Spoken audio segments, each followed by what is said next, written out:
बीते 7 मई 2025 को भारत ने रविंद्रनाथ टैगोर की 164वीं जयंती मनाई।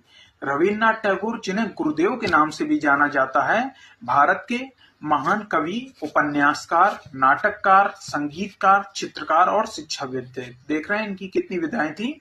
ये कवि भी थे, उपन्यासकार भी थे, नाटककार, संगीतकार, चित्रकार और शिक्षाविद भी थे। दरअसल बात करें तो रविन्द्रनाथ टैगोर का जन्म 7 मई 1861 को कोलकाता के जोड़ासांको ठाकुरवाड़ी में एक बंगाली ब्राह्मण परिवार में हुआ था। अगर हम इनके पिता के बारे में बात करें तो इनके पिता का नाम देवेंद्रनाथ टैगोर और माता का नाम शारदा देवी था। ये देवेंद्रनाथ टैगोर और शारदा देवी के 14वें पुत्र थे।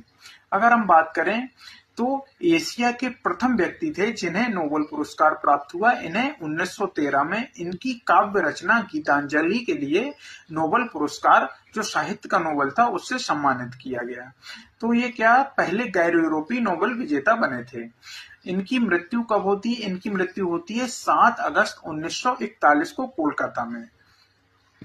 अगर हम इनके कुछ कार्यों को देख लेते हैं, कुछ जो प्रसिद्ध इनके कार्य हैं उसको देख लेते हैं। 1901 में इन्होंने शांति निकेतन में एक स्कूल की स्थापना की, जो 1921 में विश्व भारती विश्वविद्यालय बना। याद रखिएगा, 1901 में शांति निकेतन में इन्होंने एक स्कूल की स्थापना की थी, जो 1921 में विश्व भारती विश्वविद्यालय बना।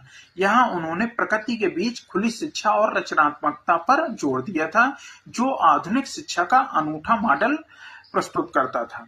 साथ ही रविन्द्रनाथ टैगोर जी ने 1905 के बंगाल विभाजन के खिलाफ स्वदेशी आंदोलन में सक्रिय भूमिका निभाई थी।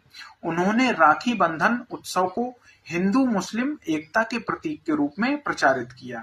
साथ में उनकी जो रचना है जन गण मन, जो भारत के राष्ट्रगान है, 1911 में भारतीय राष्ट्रीय कांग्रेस के कोलकाता अधिवेशन में गाई गई और 1950 में ये भारत का राष्ट्रगान बनती है।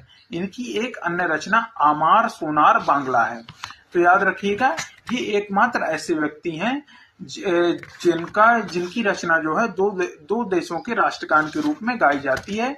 जैसे जनगणमन भारत का राष्ट्रगान है, वैसे ही आमार सोनार बांग्ला जो इनकी रचना है वो बांग्लादेश का राष्ट्रगान है।